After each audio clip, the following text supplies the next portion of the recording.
Steps. Oh, my starry-eyed listeners, prepare to have your hearts melted and your other parts tingled. We're diving headfirst into Lyra Parish's The Friend Situation, and let me tell you, this book is like a triple chocolate fudge sundae with extra whipped cream and a cherry on top, a very spicy cherry. You had me at triple chocolate, then you lost me at tingly parts. Is this a romance novel or a medical examination? And that quote, "Our love is a kaleidoscope of colors intermingling together, always changing and shifting."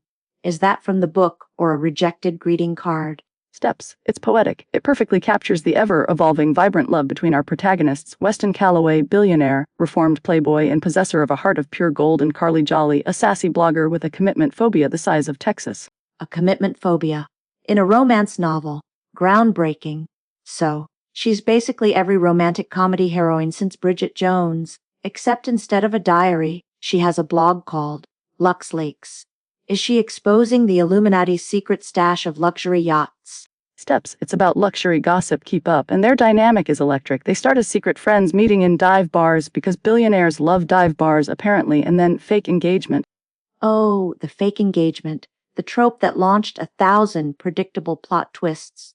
I bet there's a jealous ex, a meddling family, and at least one scene where they accidentally fall into bed together. Steps. Well, yes to all of that, but it's done with such flair. Weston has gone for Carly from the start. He's the greenest of green flags, a reformed playboy who's now utterly beautifully enamored. He's possessive, but in that delicious, you're mine and only mine kind of way. One reviewer said, and I quote, "Weston deserves 5 stars for how long he held off." Held off from what? Proposing marriage on the second page. Look, I appreciate someone who knows what they want, but this sounds like he went from 0 to, "I'd burn the world down for you," in about 5 minutes. Is there a speed dating record he's trying to break? Steps. It's called passion, and the chemistry. Oh, the chemistry. Reviewers are saying the pages were on literal fire. One even said, "Lyra, you have outdone yourself with this one. I don't know what kind of drug you put it in, but I am addicted." A drug-induced literary high. Sounds concerning. And speaking of concerning, let's talk about the spice level. I've heard whispers, rumors of an overabundance of intimate encounters. Steps. Well, let's just say Lyra Parish doesn't shy away from the details. There's a lot of exploration of closets and cars, and, well, you get the picture. So, it's basically 50 Shades of Grey, but with more billionaires and fewer helicopters.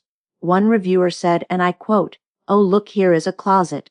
Oh, we drove from the barn to the house. Need that again. The last 100 pages. Sounds exhausting." Steps. It's exhilarating, and it's not just about the physical. There's emotional depth. They have believable past traumas. They support each other. It's a beautiful tapestry of... Tapestry. Are we reviewing a book or a medieval wall hanging? Look, I'm all for emotional depth, but some reviewers felt the subplots like the ex-wife and some stolen laptop drama were about as deep as a puddle.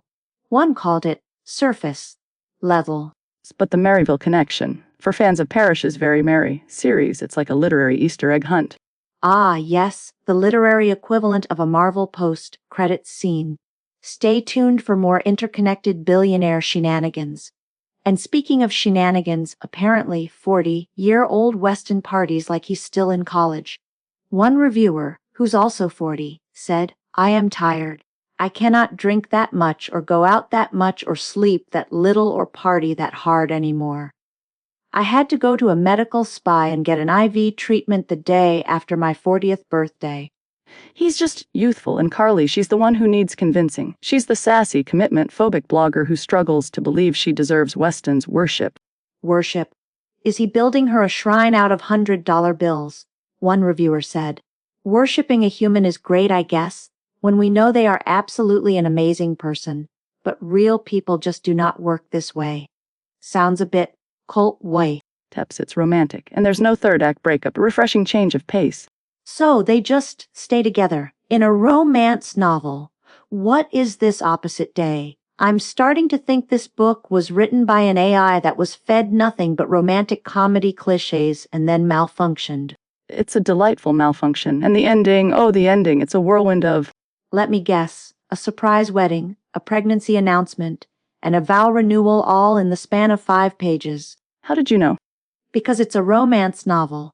It's practically written in the stars, Or, in the well-worn pages of every other romance novel ever written. But this one is special. It's Overlong, repetitive, filled with questionable language choices during intimate scenes, because one reviewer took major issue with the use of the word whore, said, and I quote, "You will never convince me that a person likes being called a whore while getting intimate with someone that they love." well, everyone has their preferences. Preferences. I prefer my romance novels to be, readable, and preferably under 500 pages. Several reviewers complained about the length. One even said, "I get authors get paid per page reads on Kindle Unlimited," implying it was padded for profit. Ouch. Okay, maybe it's not perfect, but it's fun. It's escapist. It's a hot mess. A glorious, spicy, over-the-top, occasionally problematic hot mess. And you know what? I might actually rate it. See, I knew you'd come around. But I'm skipping the closet scenes, and the car scenes, and probably any scene where someone calls someone else Firefly. But that's his pet name for her. It's endearing. It's insect. Look, if you love billionaire romances, fake engagements, and enough spice to make your Kindle spontaneously combust, then the friend situation might be your cup of tea. Just be prepared for a long, wild, and occasionally baffling ride. And if you don't like those things, well, maybe try a cookbook instead, or a dictionary. Or, a book about actual fireflies. They're probably less dramatic.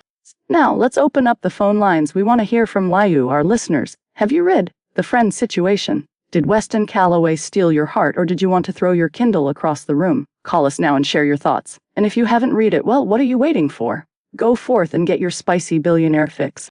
Just don't say we didn't warn you, and maybe have a fire extinguisher handy, just in case. That is all for today from us here at Heart Book Radio.